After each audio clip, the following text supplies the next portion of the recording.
जून प्रथम सप्ताह सुधा भुवनेश्वर में ड्रेन पुनरुद्धार काम सर सबू ड्रेन रे स्लाब पड़ो आवश्यक स्थले ड्रेन रे जाली लगे बीएमसी साधारण कॉर्पोरेशन बैठक में एभली निष्पत्ति R&B द्वारा निर्मित ड्रेन रे तांकर साइन बोर्ड रहिबो जल निष्कासन रे किछि असुविधा हेबो नाही बोली प्रतिश्रुति दैछन्ते मेयर सुलोचना दास।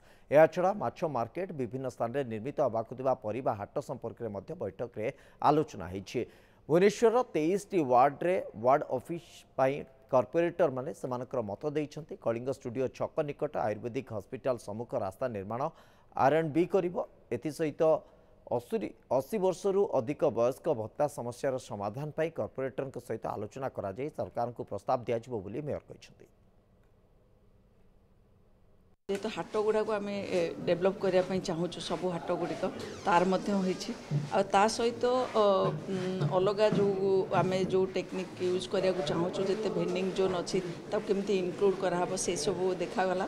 आ द्वितीय कथा हूँ जो 80 वर्षर जो 3500 जो गवर्नमेंट कले से बैच वाइज आसूँ से बैच वाइज आसला से चाहते जड़े पाईगला आम कहीं पाइलु से कॉर्पोरेटर उपर को दायित्व आसूँ से डिस्कसन है केमी शॉर्ट आउट हम।